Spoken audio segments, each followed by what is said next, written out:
Assalamualaikum warahmatullahi wabarakatuh. Alhamdulillahirabbil alamin wa bihi nasta'in wa ala umuri dunya waddin wassalatu wassalamu ala asyrafil anbiya'i wal mursalin sayyidina Muhammadin wa ala alihi washabihi ajmain amma ba'du. Rabbi shrah li sadri wa yassir li amri wa hlul 'uqdatam min lisani yafqahu qawli. Apa kabar anak-anakku semuanya? Semoga semuanya senantiasa sehat dan berada dalam lindungan Allah Subhanahu wa taala, terutama dalam masa pandemi ini. Bertemu lagi dengan Pak Aziz. Kali ini kita akan membahas materi PAI kelas 3 tentang hikmah sholat. Minggu sebelumnya kita sudah belajar tentang inti ibadah sholat, apa itu sholat, kemudian sholat itu dilakukan untuk penyembahan, pembuktian bahwa kita adalah hamba Allah, dan sekarang kita mempelajari tentang hikmah sholat. Apa itu hikmah? Sebelumnya, hikmah itu ialah manfaat yang terdapat di balik sesuatu. Jadi kalau misalkan kita melaksanakan kebaikan, pasti di situ ada hikmahnya. Apapun kegiatan yang kita lakukan, bahkan di dalam takdir kita pun di situ ada hikmah Allah Subhanahu wa taala. Nah, di sini salat juga memiliki hikmah. Manfaatnya itu seperti apa? Dikatakan dalam, Allah berfirman dalam surat Al-Ankabut ayat 45, A'udzubillahi minasyaitonir rajim. Bismillahirrahmanirrahim. Innas salata tanha 'anil fahsya'i wal munkar. Sesungguhnya salat akan atau dapat mencegah dari perbuatan keji dan munkar. Nah, itu inti salat atau hikmah salat yang paling inti yang Allah katakan dalam Al-Quran surat Al-Ankabut. Nah, sekarang sholat yang seperti apa yang bisa menjauhkan atau bisa memberikan hikmah kepada pelakunya terhindar dari perbuatan yang keji dan munkar, yaitu orang yang sholat dengan menyempurnakan sholatnya, dengan menyempurnakan rukun-rukunnya, dengan menyempurnakan sunnah-sunnahnya, dengan menyempurnakan wudunya, karena sebelum sholat kita diwajibkan untuk berwudu. La sholata liman la yatawadda, tidak sah sholatnya atau orang yang tidak sholat tapi tidak berwudu, maka sholatnya tidak sah.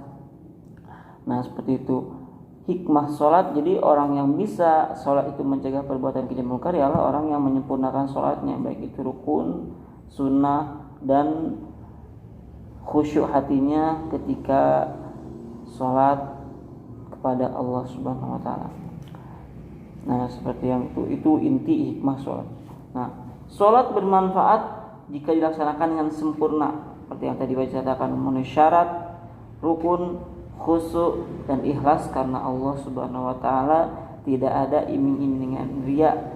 Nah, sholat, hikmah sholat diantaranya yang pertama ialah selalu mengingat Allah Subhanahu wa taala. Allah berfirman dalam Al-Quran, wa aqimis sholata lidzikri, dan dirikanlah sholat untuk mengingatku, kata Allah Subhanahu wa taala. Sholat, selalu dengan sholat kita selalu mengingat Allah Subhanahu wa taala. Kemudian dengan sholat mendekatkan diri kepada Allah Subhanahu wa taala. Tentu kalau misalkan kata Allah, kalau misalkan kita mau minta tolong kepada Allah dengan lewat medianya, lewat apa? Wasta'inu bis-sabri was-shalah, dan meminta tolonglah kalian kepada Allah dengan sabar dan sholat. Jadi media yang bisa kita gunakan untuk minta tolong kepada Allah, untuk mendekatkan diri kepada Allah, yaitu sabar dan sholat terutama. Yang ketiga, disiplin waktu. Dalam surat An-Nisa ayat 103 Allah berfirman, innas salata kanat 'alal mu'minina kitaban mawquta. Sesungguhnya sholat itu diwajibkan kepada orang-orang mukmin, orang-orang beriman, sesuai dengan waktunya masing-masing. Kita sudah ketahui 5 waktu sholat: subuh dari terbit fajar sampai terbit matahari, zuhur dari mulai tergelincirnya matahari sampai datang waktu asar dari mulai matahari condong ke arah barat sampai tenggelamnya matahari, maghrib dari waktu maghrib kita ketahui dari terbitnya mega kuning di langit, dari terbenamnya matahari sampai terbitnya mega di langit.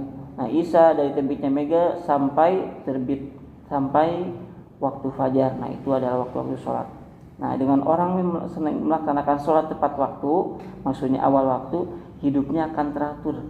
Jadi kalau misalkan kita sholat tepat waktu, sholat pada waktunya tepat waktu, maka di situ Allah akan mengatur segala urusan kita dengan indah, mengatur rencana kita dengan baik. Jadi tidak ada istilahnya waktu yang bertabrakan atau rencana jadwal yang bertabrakan.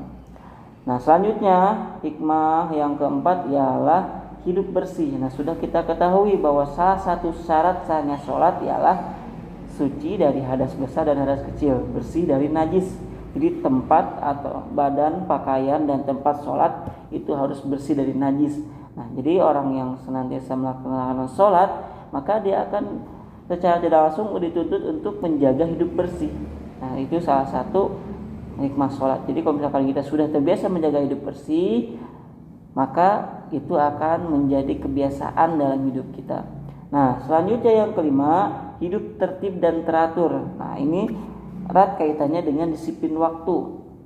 Jadi orang yang senantiasa melaksanakan sholat awal waktu, maka secara tidak langsung hidupnya atau segala jadwal kegiatannya sehari-hari akan terukur mengikuti seperti sholatnya, karena Allah yang mengatur kehidupan kita.